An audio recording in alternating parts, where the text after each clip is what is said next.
नमस्कार साथियों। काफ़ी साथियों की बार बार मैसेज आ रहे थे कि क्या माध्यमिक शिक्षा बोर्ड के द्वारा हमारे जो ऑनलाइन आवेदन किए गए हैं उन ऑनलाइन आवेदन करने का संशोधन का क्या वापस मौका दिया जाएगा या नहीं दिया जाएगा। तो देखिए हमारे माध्यमिक शिक्षा बोर्ड ने ये संशोधन का अवसर दे दिया गया है। इसके अलावा कुछ साथी ये भी बात कर रहे थे कि क्या हमें जो पूरक परीक्षा के अंदर जो विद्यार्थी उत्तीर्ण हुए हैं, जो अनुत्तीर्ण हुए हैं, उनको वापस फार्म भरने का अवसर दिया जाएगा या नहीं दिया जाएगा, या कब दिया जाएगा, कितनी तारीख को आएगा। तो उसका भी हमारे पास इसका भी विज्ञापन जारी हो चुका है।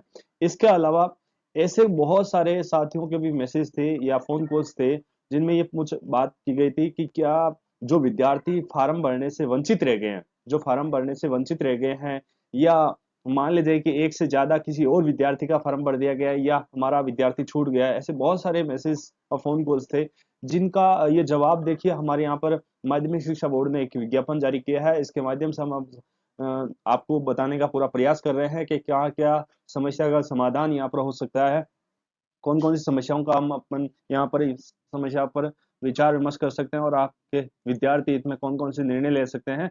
तो यहाँ पर मैं आपको बताने का प्रयास कर रहा हूँ। देखिए पहली बात तो पूर्व परीक्षा 2024 और में उत्तीर्ण या अनुत्तीर्ण परीक्षार्थियों को ऑनलाइन आवेदन करने और शुल्क जमा कराने की सूचना। यहाँ पर आप जैसे मान लिया कि आपका कोई कक्षा 10 का विद्यार्थी है या कक्षा 12 का जो विद्यार्थी है, यदि उसने पूर्व परीक्षा दी है, वो उत्तीर्ण अनुत्तीर्ण रह गया है, तो उसके लिए आप आवेदन कर सकते हैं। उस आवेदन करने की ये अवसर दिया गया है। इसकी देखिए सामान्य बात करते हैं। सामान्य परीक्षा शुल्क के साथ 17 सितंबर 2024 से लेकर 19 सितंबर 2024 अंतिम तिथि रखी गई है, और आवेदन चालान नोडल केंद्र पर जमा कराने की तिथि है वो आपके पास है 21/9/2024 रखी गई है।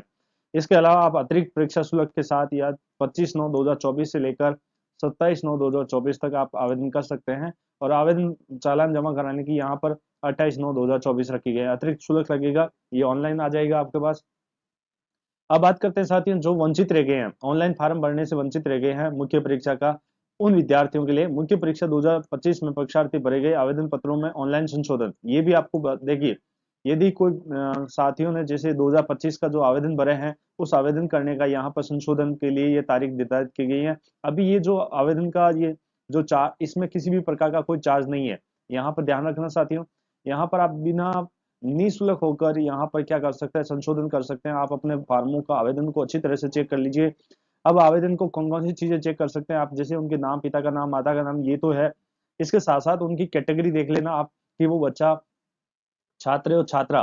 विशेष रूप से कई बार क्या होता है कि जब हम बच्चा यहाँ से उत्तीर्ण होने के बाद, सीनियर उत्तीर्ण होने के बाद कॉलेज में जाता है, तो वहां पर ऑनलाइन अपने डाटा को फेच करता है, तो वहां पर छात्र की जगह छात्रा नजर आता है और छात्रा की जगह छात्र नजर आता है। तो यहाँ पर अपन लिंग परिवर्तन कर देते हैं, कोई कई साथियों की प्रॉब्लम आती है। इसके अलावा अपन बात करते हैं कि बच्चे के आधार कार्ड, जन आधार कार्ड वगैरह में कोई संशोधन हो तो वो भी देख लेना, माता पिता के नाम वगैरह में।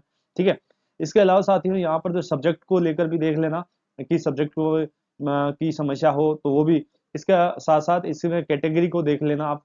ठीक है। ठीक सारे संशोधन जो आपने मूल रूप से करने हैं वो संशोधन अच्छी तरह से कर लेना। जो जो चीजें संशोधन हो सकती है मैं आपको उसकी एक लिस्ट बता देता हूँ कि कौन कौन से आप संशोधन कर सकते हैं, वो भी आप देख लेना। अब परीक्षा शुल्क नियमित परीक्षार्थी के लिए 600 रुपए है, और शुल्क पार्टी परीक्षार्थी के लिए 650 रुपए निर्धारित रखी गई है। प्रयोग परीक्षा के लिए 100 रुपए प्रति रखी गई है। विद्यालय और परीक्षार्थी मूल अंक तालिका का इंतजार नहीं करें। परीक्षा शुल्क जमा कराने के लिए कार्रवाई शीघ्र करें। यानी मूल अंक तालिका का इंतजार नहीं करना है, आपको यहाँ पर ऑनलाइन जो आवेदन है वो कर देना है। इसके अलावा विशेष योग्यजन, वीर गति प्राप्त या अपाहिज सैनिकों के लिए तो उनके लिए वहां पर टोकन रूप से 50 रुपए रखे गए हैं। तो ये बहुत ही जो भी साथी हैं वो समय पर अपना अब आवेदन कर दें, बार बार इसका तिथि बढ़ने का इंतजार न करें, और अंक तालिका का इंतजार नहीं करें, रिवाइज रिजल्ट वगैरह का इंतजार नहीं करें, आप आवेदन कर दें एक बार। ठीक है साथियों। हो सकता है यदि विद्यार्थी आपने रिवाइज रिजल्ट के लिए आपने वापस आवेदन किया हो और उसमें पास हो जाता है, तो आपको ऑटोमेटिक आप जो फार्म भरा गया है उसका निस्तारण कर देना।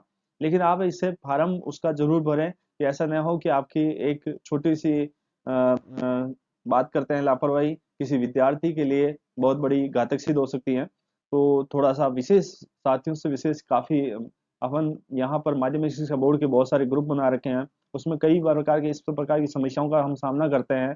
तो जिसकी वजह से इन समस्याओं पर थोड़ा सा एक के बाद दूसरे साथी के द्वारा इसको चेक करवा लिया जाए तो बहुत ही अच्छा होता है, जिससे क्या होता है कि हमारे विद्यार्थी हित में बहुत अच्छा फैसला लिया जा सकता है। मिलते हैं अगले वीडियो में, तब तक के लिए जय हिंद, जय भारत। साथियों, बोर्ड के अंदर फार्म के अंदर जो त्रुटियां हुई है उसे संशोधन किया जा सकता है। जो हमारे को अवसर दिया गया है, ये अंतिम अवसर है।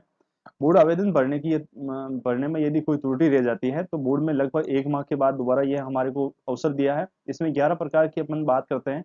माता पिता के नाम की स्पेलिंग में यदि संशोधन कर सकते हैं। इसके अलावा जेंडर यदि प्रॉब्लम हुई है, यदि उसमें वो चेक कर लेना, जेंडर आप चेंज कर सकते हैं। माध्यम हिंदी अंग्रेजी के अंदर आप कर सकते हैं। यदि कोई बीपीएल परिवार से है या बीपीएल आपको टिक लग गया है तो वो चेंज कर सकते हैं। जाति आपकी श्रेणी एससी एसटी ओबीसी जो भी कैटेगरी है वो विद्यार्थी की चेंज कर सकते हैं। और पता फोन नंबर वगैरह ये चेंज कर सकते हैं। इसके अलावा स्पेशल टोकन वाले अभ्यर्थियों को छोड़कर ये अदर स्पेशल जो कोड है वो टोकन वाले विद्यार्थियों को छोड़कर श्रेणी का कैटेगरी चेंज कर सकते हैं। इसके अलावा पूर्व शैक्षणिक योग्यता में यदि कोई मान लीजिए कि उसका रोल नंबर के अंदर मिस्टेक रह गई है या उसके प्रतिशत या उसका विद्यालय के मिस्टेक हो गई तो वो संशोधन कर सकते हैं। इसके अलावा फोटो हस्ताक्षर में प्रॉब्लम हो गई है तो वो आप फोटो या उसकी साफ फोटो नहीं चढ़ी हो या हस्ताक्षर गलत चढ़ गया हो या फोटो दूसरे विद्यार्थी की अपलोड हो गई हो तो वो आप इसका यहाँ पर इसके कर सकते हैं। इसके अलावा पात्रता प्रमाण पत्र क्रमांक और दिनांक वो आप